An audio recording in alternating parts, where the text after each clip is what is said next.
वाहनांची सुरक्षितता आणि ओळख सुनिश्चित करण्यासाठी सरकारने HSRP प्लेट म्हणजेच हाय सिक्युरिटी रजिस्ट्रेशन नंबर प्लेट वापरणं अनिवार्य केलेलं आहे। 2019च्या आधीच्या वाहनांच्या नंबर प्लेट्सच्या संदर्भातला हा निर्णय होता। मात्र महाराष्ट्रात त्यासाठी 3 खासगी कंपन्यांना कंत्राट देण्यात आलेलं आहे। देशातल्या इतर राज्यांच्या तुलनेत महाराष्ट्रातल्या या 3 कंपन्यांकडून नंबर प्लेट बदलण्यासाठी दुप्पट ते तिप्पट पैसे आकारले जात असल्याचं समोर आलेलं आहे। यावर काँग्रेसचे प्रदेशाध्यक्ष हर्षवर्धन चपकाळ आक्रमक झाले होते।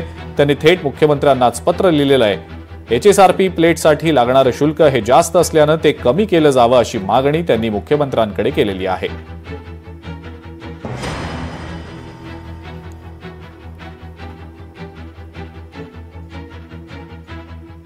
₹150 नंबर प्लेट ही 450 रुपयामध्ये सरकार जेव्हा विकतंय तेव्हा सरळ सरळ त्यामध्ये लोकांच्या खिशातून पैसे काढण्याचं धोरण त्याच्यामध्ये दिसतंय। त्यामुळे याला जर जस्टिफिकेशन असतं, याला जर एवढं वारेमाप वसुली जर केली नसती तर इतर राज्य जे आहेत ते ₹150 गोवा करतंय, 160 रुपये गुजरात करतंय, काही झारखंडही त्याच घरात काही करतंय, पंजाब 200 रुपयात करतंय। तर महाराष्ट्र आपलं पुरोगामी आहे। महाराष्ट्रातलं ज्या सरकारने एक नवीन आदर्श घालून द्यायला पाहिजे तर त्यांनी 100 रुपयातच ती नंबर प्लेट द्यायला पाहिजे होती।